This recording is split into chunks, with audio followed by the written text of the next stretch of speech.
Okay, meanwhile, many in the media continue to carry water for China, which is unbelievable because China is indeed responsible for the growth of this virus, for the release of this virus, not by the military or anything, but as I mentioned yesterday, to apparently some ballyhoo online, China's refusal to shut down wet markets, which, by the way, are animal rights abuses. And the wet markets in China are a disaster area. They've been responsible for several outbreaks of different types, ranging from the so-called Asian flu of the 1950s to what we are watching right now. The fact that China has allowed this stuff to militate and then has allowed it to spread among the populations of the world is entirely China's fault. Axios compiled an actual timeline of what the Chinese government did. They say that if Chinese authorities had acted 3 weeks earlier than they did, the number of coronavirus cases could have been reduced by 95%. They put together this entire timeline, and it demonstrates that the Chinese government knew, they silenced it, they refused to allow the information to spread, they lied to the WHO and said that it did not have human-to-human transmission, they allowed tens of thousands of people to gather for events, they allowed some 5 million people apparently to travel out of Wuhan. Okay, and China is responsible for all of this. This hasn't stopped the media from, in their desperate hatred of Trump, trying to pretend that Trump is a racist for pointing out that China is responsible for all of this. Here's yesterday, President Trump going at it with a reporter who he was asked this question like 4 separate times. Seriously, in all of this, your biggest concern is that we are labeling China the bad actor when, China is the bad actor? Why do you keep calling this the Chinese virus? There are reports of dozens of incidents of bias against Chinese Americans in this country. Your own aide, Secretary Azar, says he does not use this term. He says ethnicity does not cause the virus. Why do you keep using this? A lot of people say it's racist. It's not racist at all. No, not at all. It comes from China. That's why. It comes from China. I want to be accurate. Yeah, please, John. Please. The aides behind you. Are you comfortable with this term? I have great love for all of the people from our country. But as you know, China tried to say at one point, maybe they stopped now, that it was caused by American soldiers. That can't happen. It's not going to happen. Not as long as I'm president. It comes from China. He is right about all of this. Everything he says here is true. It is not racist. It is not culturally insensitive to point out that eating pangolins and bats has externalities and is a bad idea. Okay, for anyone. Okay, I don't think Americans, by the way, like, there are lots of things that I think are yucky, okay? The question is whether they cause externalities in terms of whether they should be shut down. Like, I think that it's gross to eat a raccoon. I'm an Orthodox Jew. I think most things that people eat are gross, okay? I keep kosher. But the reality is that China's refusal to shut down these wet markets, which are an animal rights violation, beyond which they're now a human rights violation, considering how many people are going to die from this thing.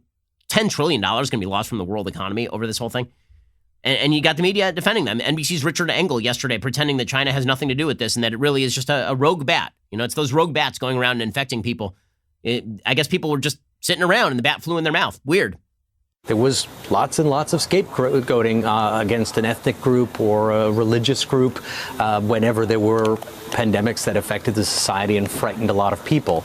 And China certainly feels that is what is happening now with people calling it the Wuhan flu or the Wuhan virus or the China virus.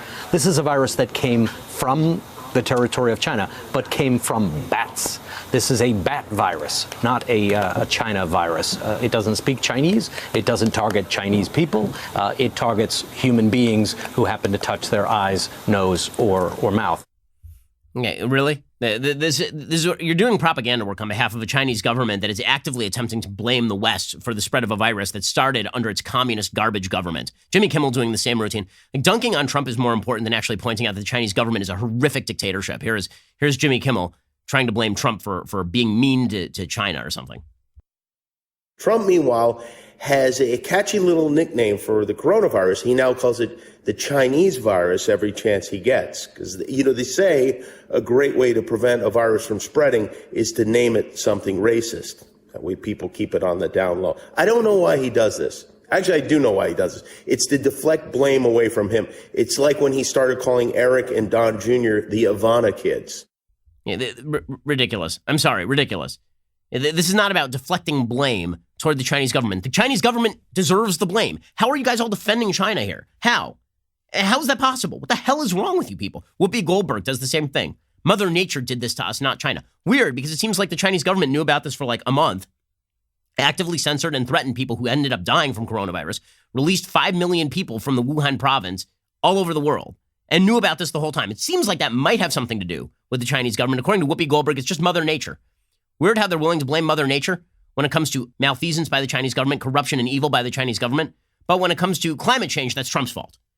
Right? It's the fault of human beings when it comes to climate change and lack of action, which may or may not be true. Okay, but when it comes to something that is obviously the result of Chinese governmental failures and evil, then all of a sudden, well, I guess it's just nature. Nature just took its own course here. Unbelievable stuff. We keep talking about how we don't want to politicize this, which we shouldn't. Right now it's a time to listen to doctors, look at information, look at facts, look at data. I think by calling it the Chinese virus, that's politicizing it by title. So I think we need to stay on calling it what it is. It's the coronavirus or COVID-19 and stay with fact. Mm-hmm.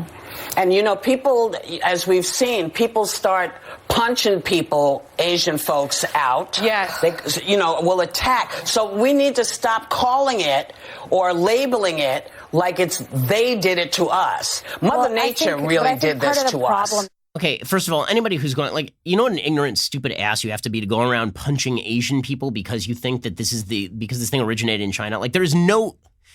You're a full-scale moron if you do that sort of thing, obviously, and you should go to jail for a significant period of time. That's called assault. It's illegal. Okay, but that does not change the fact that the Chinese government is... You want to call it the commie virus, I'm fine with that, too. That's fine. By the way, Senator Ed Markey, who is no Republican and Democrat from Massachusetts, he says, yeah, we should hold China accountable. Correct. China has imposed a temporary ban on these markets, but I think that China has to be held accountable. I think that the World Health Organization, the entire world, has to just say to China, what China did in keeping this a secret, even though they knew it was happening, is a disgrace.